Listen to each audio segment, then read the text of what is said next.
വിദ്യാഭ്യാസ സ്ഥാപനങ്ങളിൽ നമാസ് നടത്താൻ വിദ്യാർത്ഥികൾക്ക് ഇന്ത്യ ഒരു നിരീശ്വര രാഷ്ട്രമല്ല, മതേതര രാഷ്ട്രമാണ്.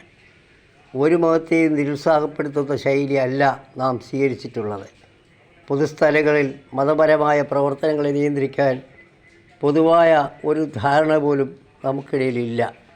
പ്രാർത്ഥനയും നമാസും നിസ്കാരവും സമൂഹത്തിൽ ഉപദ്രവം ഉണ്ടാക്കുന്ന കാര്യങ്ങളല്ല. എല്ലാ പൊതുസ്ഥാപനങ്ങളിലും നിശബ്ദമായി പ്രാർത്ഥിക്കാനോ നമസ്കരിക്കാനോ നമാസ് നടത്താനോ ഉള്ള സംവിധാനം ഒരിടത്തു തയ്യാറാക്കണം. പ്രത്യേകമല്ല. യു പിയിലും ഉത്തരാഖണ്ഡിലും കാണുന്നതല്ല യഥാർത്ഥ ജനാധിപത്യവും മതേതരത്വവും നാം മനസ്സിലാക്കണം. മതം ശക്തമായി വാഴുന്ന നാട്ടിൽ പരസ്പര സൗഹൃദം വളർത്തണം. എങ്കിൽ മാത്രമേ പരസ്പരം അംഗീകരിച്ചാൽ കൂടി മാത്രമേ മതനിരപേക്ഷത ഈ നാട്ടിൽ നിലനിൽക്കുള്ളൂ. അത് എവിടെയാണേലും പൊതുസ്ഥലങ്ങൾ